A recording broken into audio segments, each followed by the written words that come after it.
여러분, 주변에 이런 상사 계신가요? 능력은 알겠는데 남한테도 자기 기준을 강요해서 성과를 너무 강조해요. 자기 방식이 안 맞으면 다 뒤엎어버려요. 부하들이 열심히 해가도 마음에 안 들어서 힘들 때도 자기가 다 한다니까요. 내가 잘하고 있나 못하고 있나 자꾸 눈치 보게 되는 그런 상사 있으신가요? 혹시 내가 그런 상사가 아닌가 생각되세요? 그렇다면 이 영상을 주목해주세요. 안녕하세요. 닥터캐럿입니다. 성격은 한 사람이 특정 상황에서 어떻게 행동해왔다는 데이터베이스이자 다음 행동을 예측하게 해주는 수학 공식 같은 것인데요. 이 사람은 불안할 때마다 사람들을 안 만나고 회피한다면 회피성 성격. 불안할 때마다 의존할 수 있는 사람한테 가서 의지하려고 하면 의존성 성격이라고 볼 수 있죠. 그런데 불안할 때마다 남을 피하거나 남한테 매달리는 게 아니라 더 큰 진리, 매뉴얼과 원리 원칙에 집착하며 나를 옭아매는 성격이 있습니다. 이러한 성격을 강박성 성격이라고 합니다. 강박성 성격이 늘 나쁜 것은 아니에요. 어느 정도의 불안이 사람을 생산적이고 효율적으로 만들어주듯이 약간 강박성이 있는 건 사람을 성공적이고 더 성취를 많이 하도록 해줍니다. 규범에 대한 집착이 있어서 회사 생활도 잘해요. 윗사람들한테 깍듯하고요. 요새 유행하는 말 있잖아요. MZ세대의 산묘. 제가요? 이걸요? 왜요? 이런 말 절대 안 합니다. 하라고 하면은 네, 한 다음에 쫙쫙쫙쫙 다 됐습니다 했는데 결과 막 A++++ 별표. 그래서 정상적인 강박 성향은요, 대기업 사원 하면 떠오르는 이미지, 능력 좋은 팀장님, 장인 정신 이런 거하고 연관이 있습니다. 가끔 그래서 여러분 식당 가봤을 때 메뉴는 한두 가지만 파는데 사장님이 엄청 까다로우신 곳 있잖아요. 부대찌개나 고깃집 같은 데서 손님들이 불 건드리면 절대 못 건드리게 하고 라면 사리 같은 거 뒤적거리고 하면 절대 못 건드리게 하는 그런 거를 순서대로 이렇게 하세요. 또 식당에서는 에티켓을 지키세요. 남녀 손잡는 행위 하면 안 돼요. 그런 거를 식당 곳곳에 굉장히 건조한 문체로 딱 10계명처럼 딱 적어놓은 곳. 그런 곳 혹시 보셨어요? 그런 사장님들이 약간의 강박적인 성격 성향을 갖고 있다고 볼 수 있는데 그런 집이 맛있어요. 본인의 강박적인 성향을 가지고 음식 맛을 완벽하게 내야 되는데 쏟아 부으셔가지고요. 너무 그거에 몰입해가지고 손님들도 다 따르게 한 거는 약간 불편을 끼치지만은 이런 집이 맛은 진짜 끝내줍니다. 그런데 이런 집이 너무 장인정신이 강해가지고 손님들한테 좀 부담을 주니까 맛집은 맛집인데 손님들이 너무 사장님이 무섭다고 부담스럽다고 하면서 어느 순간 좀 소리 소문 없이 사라지기도 하거든요. 이런 사장님들 본인의 강박 성향으로 맛집이 된 건 좋은데 너무 심해서 폐업까지 하는 거는 조금 문제가 있을 수가 있죠. 그래서 정상적인 성격 범위에서 강박 성향이 발휘될 때에는 사람이 좀 더 생산적이게 되고 좀 더 꼼꼼해지고 더 나은 결과물을 만들게 됩니다. 그런데 정도를 지나치니까 문제가 되겠죠. 강박성 성격 장애는 정리정돈에 집착하거나 너무 완벽주의적이거나 세세한 규칙과 계획에 집착하고 지나치게 양심적이고 너무 도덕적이어서 나도 힘들고 남도 힘들게 하는 그런 성격 장애를 말합니다. 그래서 그게 크게 봤을 때는 청결에 집착하든 도덕에 집착하든 돈에 집착하든 질서와 법칙에 매몰되든 뭔가 커다란 더 큰 규칙, 더 큰 원칙에 너무 집착을 하는 거죠. 그래서 강박성 성격 장애의 진단 기준은 세부 사항이나 규칙, 순서, 사건 계획, 형식 등 온갖 사소한 것에 다 집착해서 오히려 큰 흐름을 놓칠 때, 지나친 완벽주의로 인해서 오히려 일을 마무리하는 게 힘들 때, 자기의 엄격한 기준에 맞추느라고 일을 끝낼 수가 없을 때, 경제적으로 힘든 게 아닌데도 휴식, 여가활동, 취미생활을 안 하고 일만 할 때, 도덕이나 윤리, 가치 문제에 너무 양심적이고 고지식하고 융통성이 없을 때, 소중한 것이 아닌데도 낡고 해지고 달아빠진 무가치한 물건들을 못 버릴 때, 다른 사람들이 자기 방식을 그대로 따르지 않는 경우에는 다른 사람한테 일을 아예 안 맡기거나 같이 일하려고 하지 않을 때, 자신과 타인 모두에게 돈을 쓰는 면에서 인색해서 너무 인색해서 생활이 비참할 정도일 때, 경직성과 완고함을 보일 때, 이럴 때 강박성 성격 장애로 진단합니다. 들어보니까 약간 답답할 수 있을 것 같아요. 숨 막히고. 그런데 그냥 뭐 그런 사람도 있는 거지 뭐 이게 문제가 되나요? 이렇게 생각하실 수 있잖아요. 너무 집착하면은 문제가 됩니다. 자, 우리가 숙제를 내야 할 때 보고서를 써야 되는 숙제가 있다고 생각해봐요. 그럴 때 완벽주의적인 성향이 정상적인 성격의 테두리 안에 있으면은 완벽하게 해가지고 좋은 보고서를 만들어야 돼. 나 A뿔 받고 싶어 해서 보고서의 완성도가 높아지도록 자료조사도 철저히 하고 좋은 보고서를 쓸 수가 있겠죠. 그런데 강박성 성격 장애 정도로 심한 완벽주의적 성향이 있으면 어떻게 될까요? 이렇게 쓸까? 막 저렇게 쓸까? 막 고민하고 막 쓰다가 이거 아니야. 고쳐.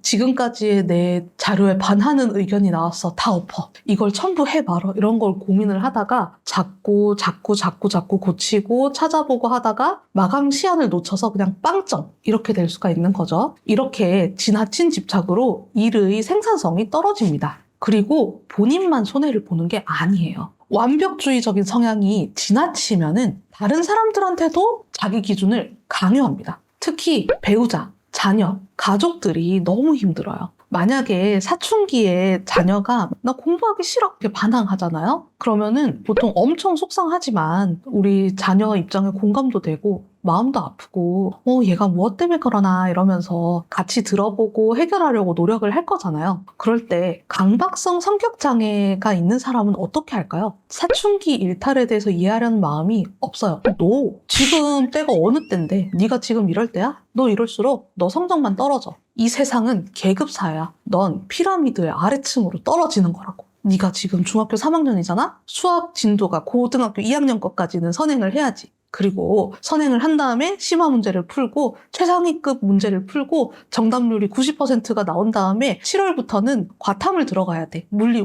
물리 2 이런 거 해야지. 그런 식으로 남의 말을 안 듣고 자기가 생각한 그 옳은 방법 자기가 생각한 질서나 흐름을 잘 늘어나가지고 사람을 숨도 못 쉬게 몰아붙입니다. 그럼 이제 사춘기 자녀하고 제대로 대화가 되겠어요? 당연히 안 되죠. 직장에서도 똑같아요. 너무 지나치게 완벽주의적이고 결과만 완벽해야 되는 게 아니라 방식도 완벽주의적이거든요. 똑같은 일을 하는데 다른 사람들이 그럭저럭 똑같이 해도 내 방식이 아니면 못 맡겨요. 열심히 동료들이 해왔는데 후배들이 해왔는데 그냥 다 없고 자기가 해버리고 앞으로는 그 후배한테 일을 안 맡기는 거예요. 그러면은 후배 입장에서는 오예 이럴 수도 있지만 사실 좀 상처죠. 후배 직원들도 나름대로 열심히 해서 냈는데 그거를 다 막 엎어버리는 거니까요. 자존감에 손상이 오고 일 잘하는 거는 맞는데 좀 안이 꼽다. 이 사람은 나를 무능하다고 생각하나? 이런 느낌을 갖게 하는 거죠. 문제는 남들이 이렇게 힘들어하는지 본인이 모른다는 거예요. 본인은 자기 질서,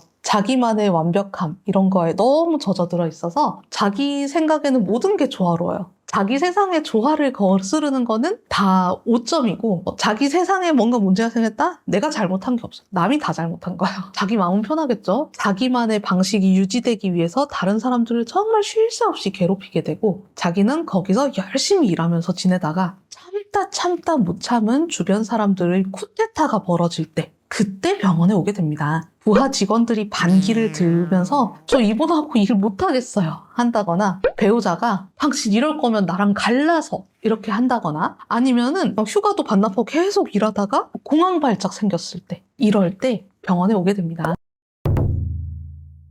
그러면 이런 강박성 성격장애 영화나 드라마에서는 없을까요? 되게 많습니다. 강박적인 성향이 어느 방면으로 발휘되느냐에 따라서 캐릭터의 특색이 굉장히 달라지는데 다양한 강박성 성격장애 캐릭터들을 발견할 수 있고 작가들이 좀 좋아하시는 그런 성격인가 봐요. 강박적인 성향이 도덕적 규범에 집착하는 걸로 오느냐 일과 경쟁력에 오느냐, 물질을 아끼는 데서 오느냐 등등에 따라서 다양한 형태로 나타나는데요. 되게 캐릭터성이 엄청 뚜렷해지거든요. 예를 들어보면은 왕자의 게임 속에 하이스페로우, 종교 집단을 이끄는 지도자가 있는데 도덕 규범에 너무 집착해요. 왕실에서 왕비가 권력을 잡아서 정적을 쫓아내려고 이 하이스페로우를 이용을 하는데 이 하이스페로우가 권력을 받은 다음에 자기 도덕 규범에 맞춰가지고 막 숙청을 하거든요. 그런 다음에 왕비가 수고했어 이렇게 하는데 저기요 근데 님도 규칙 어기셨잖아요 이러면서 왕비까지 막 매질을 하고 쫓아내고 여론 재판하고 막 이러거든요. 근데 본인이 위선적인 게 아니라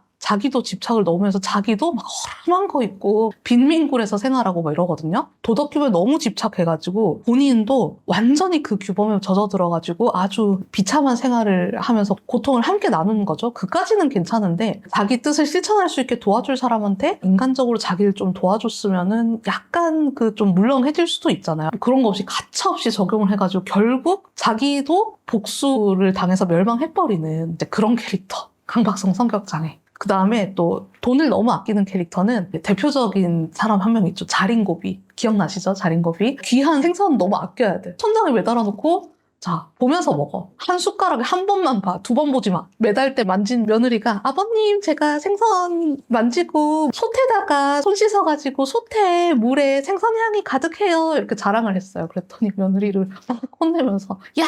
며느라! 우물에 손 씻어서 온 마을 사람이 다 먹을 수 있게 해야지. 왜 솥에다가 씻었냐? 근데 자기가 뒤에서 숨어서 생선 먹은 게 아니잖아요. 자기도 못 먹으면서 비참하게 살면서 남까지 그걸 강요하는 자린고비. 그 다음에 난 세탁소 출신인데 부끄러워. 근데 나 피라미드로 올라가고 싶어. 너희들은 아빠가 열심히 노력해서 피라미드의 중간층에서 시작한 거야. 너희들 공부 열심히 해서 피라미드의 꼭대기로 올라가야 돼. 아래층의 삶은 가치 없는 삶이야. 그러면서 막 회초리 들고 시간 재고 나 몇 초 만에 풀어야지. 너는 왜 몇 초 만에 못 푸니? 막 이러는 스카이캐슬의 차교수. 그러니까 예시를 제가 3가지만 들었는데도 엄청 다 다양하죠. 이런 좀 강박적인 성향이 다양하게 나타나는 캐릭터가 많고 또 제가 언급하지 않은 캐릭터 중에서도 강박성 성격 장애를 가지고 있는 캐릭터는 정말 많이 찾아볼 수가 있습니다.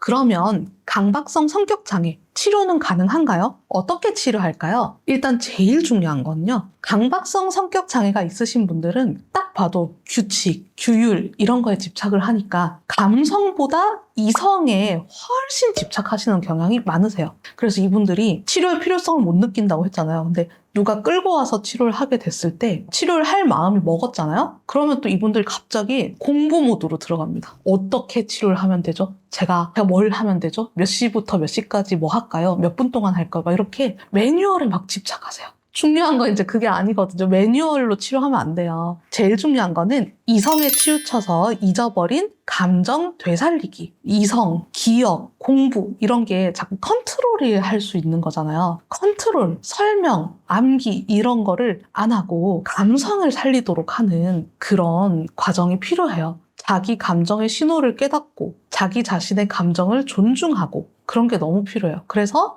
내가 사실은 맨날 밤낮없이 일을 하면서 내가 보람을 느꼈구나. 그런데 몸이 피곤할 때는 내가 지칠 때도 있었구나.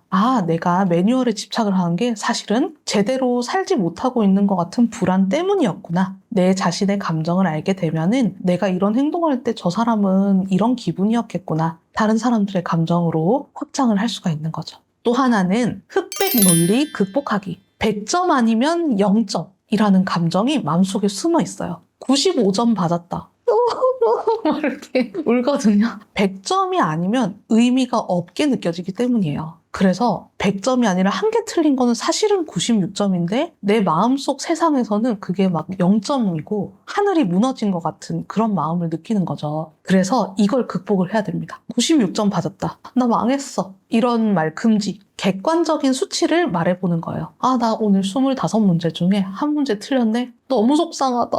내 자신의 감정을 알아주기까지 해주면 좋죠. 한 문제 틀렸네와 나 망했어는 큰 차이가 있습니다. 나 오늘 발표 쓰레기였어. 대신에 내 PPT가 너무 좀 줄글이 많았다. 다음번에는 도표를 넣어봐야지. 다음번에는 좀 더 압축을 시켜봐야지. 다음번에는 시간을 잘 지켜서 발표를 마무리해야지. 이런 식으로 망했어, 쓰레기였어 이런 말 하지 말고 객관적으로 표현해보기. 이게 중요하겠습니다. 그다음 3번째, 이것도 중요해요. 과정을 중시하기. 등산할 때 우리가 빨리빨리 걸어가면서 정상에 올라가서 와 정상이다 하고 내려오자 이게 아니잖아요. 산의 정상에 올라가서 딱 그 순간에만 기쁨을 느낀다. 그 다음부터는 항상 내리막이니까 정상에 머물 수가 없는 거잖아요. 정상에 오르기 전에 막 바람도 시원하고 풍경도 멋지고 막 옆에 사람하고 얘기하면서 간식도 먹고 이 과정들이 즐겁고 전체가 조화롭게 어우러지도록 하기 위해서는 너무 목표만 중시하면 안 되는 거예요. 목표에 다가가기 위해서 내가 힘들지만 노력한 거, 힘들지만 다른 사람들하고 같이 하는 거, 중간중간에 쉬어주면서 즐기는 거, 이런 여러 가지 과정의 즐거움을 누릴 수 있도록 연습을 해야 합니다.